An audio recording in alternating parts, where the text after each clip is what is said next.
रहे हैं उनके लिए निर्गुण काव्य साहित्य की महत्वपूर्ण क्विज है ये।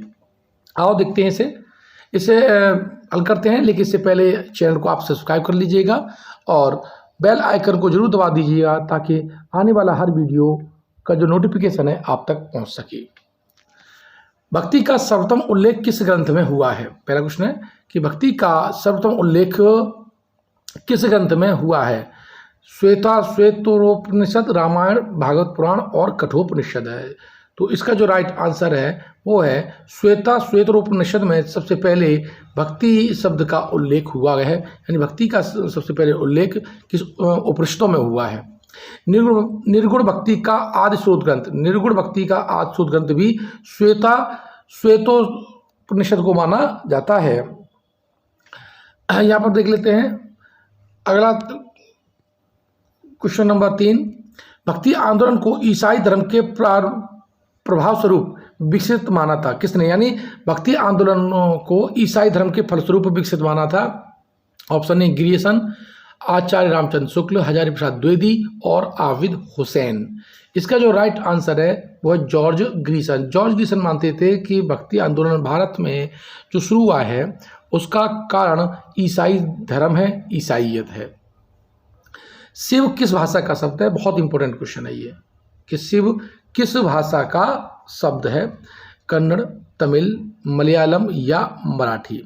इसका जो राइट आंसर है वो आपका है तमिल। शिव जो है वो तमिल भाषा का शब्द है। ऐसे ही आपका ये पूछ लेता है कि हिंदी किस भाषा का शब्द है? तो हिंदी आपका किस भाषा का शब्द है?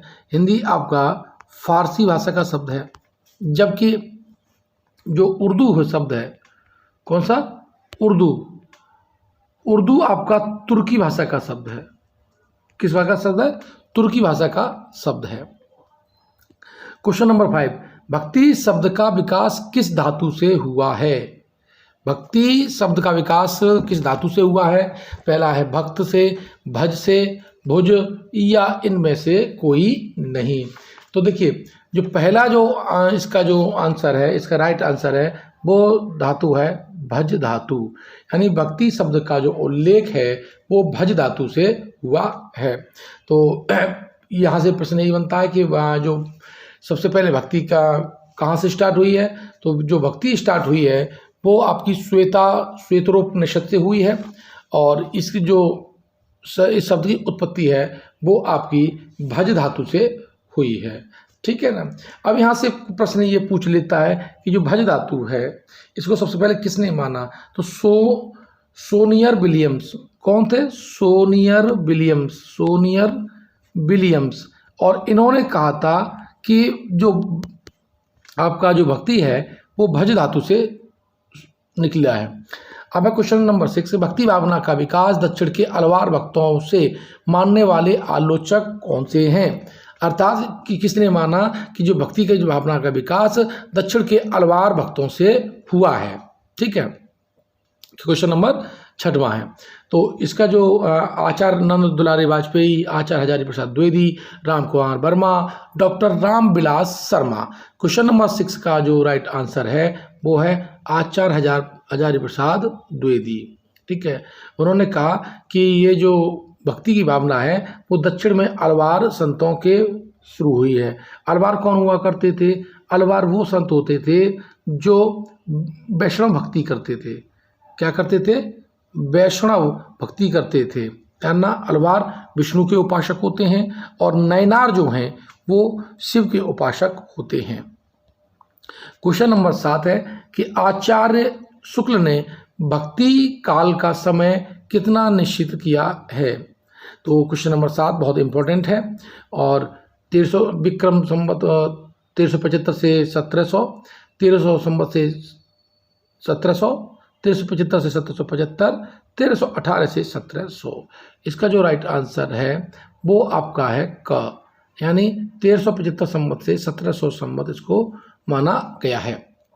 अब क्वेश्चन नंबर 8, दक्षिण भारत के से उत्तर भारत में भक्ति का प्रचारित करने का श्रेय किसे जाता है? कबीर, रामानुजाचार्य, रामानंदाचार्य और वल्लभाचार्य है। ध्यान रखना कि जो दक्षिण में भक्ति शुरू हुई थी, उत्तर भारत में उसे कौन लेके आई? तो इसका जो राइट आंसर है वो आपका है रामानंदाचार्य।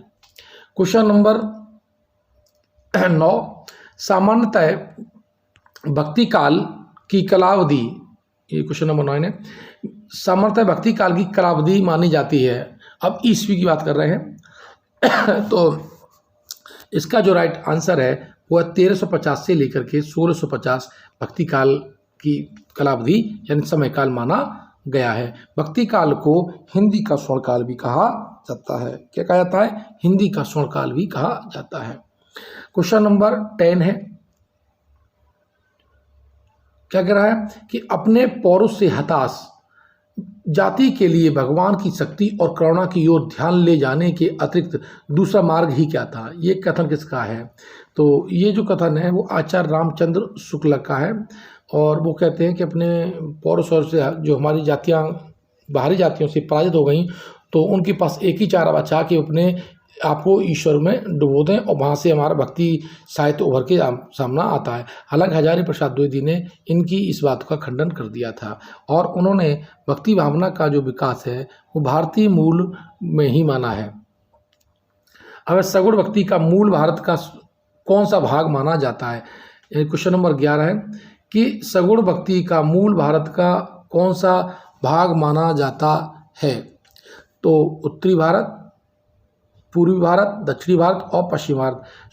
तो इसका जो राइट आंसर है वो आपका है दक्षिण भारत, यानी भक्ति की जो भावना की शुरुआत कहाँ हुई है? दक्षिण भारत में हुई है। अब क्वेश्चन नंबर 12 है कि सगुण भक्ति का आदि स्रोत ग्रंथ किसको माना जाता है? रामायण, श्री भागवत पुराण, छांदोग्य उपनिषद और कठोपनिषद। तो इसका जो राइट आंसर है वो है श्रीमद् भागवत पुराण सगुण भक्ति का आदि स्रोत ग्रंथ है। अब क्वेश्चन नंबर 13 यानी 13 है, क्या कह रहा है 13 वाला कि भक्ति के आदि आचार्य कौन माने गए हैं? मोस्ट इंपॉर्टेंट क्वेश्चन है कि भक्ति के आदि आचार्य कौन माने गए हैं? रामानुजाचार्य, रामानंद, नामदेव या माधवाचार्य। तो इनका जो राइट आंसर है रामानुजाचार्य को भक्ति के आदि आचार्य माना जाता है। आचार्य हजारी प्रसाद द्विवेदी ने भक्ति की समय सीमा कितनी निर्धारित की है? अब ये आचार्य हजारी प्रसाद द्विवेदी की कारण है तो 14 का जो आंसर है वो है 1400 से लेकर के 1700। ये जो डेट है वो आचार्य हजारी प्रसाद द्विवेदी के अनुसार है। क्वेश्चन नंबर 15 क्या कह रहा है कि भक्ति कालीन समस्त भक्ति धारणाएं थीं शास्त्रोन्मुख, लोकोन्मुख, दर्शनोन्मुख या सामंतोन्मुख है। तो क्वेश्चन नंबर 15 है ये लोकोन्मुख थी, यानी जितनी भी भक्ति कालीन जो रचनाएं लिखी गई हैं, धाराएं हैं, वो लोक से उन्मुख थी। ठीक, तो ये 15 प्रश्न है और ये निर्गुण काव्य साहित्य के प्रश्न थे। इन 15 क्वेश्चन को बार बार रिपीट करिएगा तो आपको ये सारे ऑप्शन याद हो जाएंगे। कल निर्गुण काव्य के आपको 200 प्रश्न कराए जाएंगे। ठीक, तो इसे पहले 15 को याद कर लीजिएगा। कल हम 200 प्रश्नों के साथ निर्गुण काव्य साहित्य लेकर आएंगे। धन्यवाद।